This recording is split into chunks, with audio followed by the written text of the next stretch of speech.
we would share a small window into the obstacles that we as an organization faced over the last 2 years. I suppose it's like anything else in life. You don't see the challenges coming, and there was no way for us to see what was going to be coming the past 2 years. When you can't go into public, how do you train a service dog?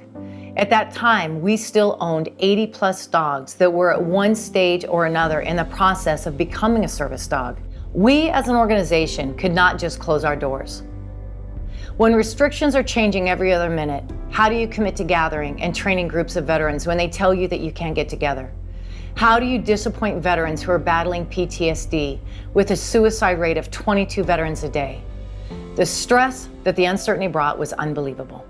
As the COO and Chief Advancement Officer, I am involved with our third-party fundraisers. After COVID started, everything stopped, including donations. According to GuideStar, after COVID started, over 260,000 nonprofit organizations have closed their doors. Everyone we spoke to was in the same boat, struggling, full of fear. We had multiple discussions about how to continue sustaining the organization in the midst of unbelievable uncertainty. Personal sacrifice and the decision to never quit was the only option. When you're around military personnel, you hear a lot about adapting and overcoming, so that is what we did. Often we go to malls, airport security, churches, grocery stores, movie theaters and restaurants, and even public transportation. Anywhere the veteran may need to go, we want them to be able to navigate it with their service dog. Being faced with the challenge of public restrictions, we decided to convert our own office space into a training center to replicate training in public. I had no idea the added benefit that this would be. Not only so we could start training again, but the long-term benefit to our veterans had yet to be revealed. We could teach the dog how to safely walk through the door and enter any building, how to walk onto an elevator and turn to position your dog. This ensures the best and safest scenario while riding the elevator as well as around the public, entering and exiting. We're able to use our own bathroom to train for the best positioning and etiquette. We're able to simulate restaurants, placing your dog under a table, proper and safety protocol to make sure the dog doesn't get stepped on and everyone enjoys their meal. We're even able to create a checkout at a grocery store, teaching proper positioning for the safety of the dog in closed spaces and acceptance of the dog in public places.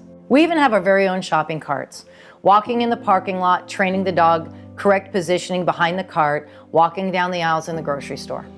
I had no idea the added benefit to this until we went out in public.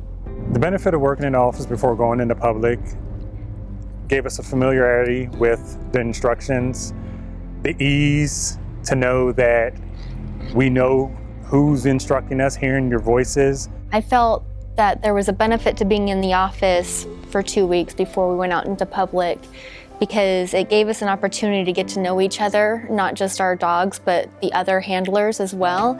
And there was a camaraderie that was created in that environment. Some of the most immediate benefits were the camaraderie in between myself and the instructors.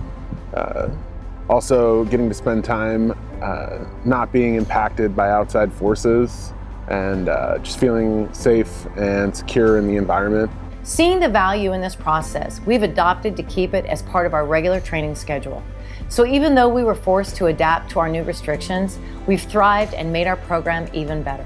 According to the Department of Veterans Affairs, 8,030 veterans a year lose their battle by taking their own lives. Northwest Battle Buddies has provided 170 veterans with professionally trained service dogs.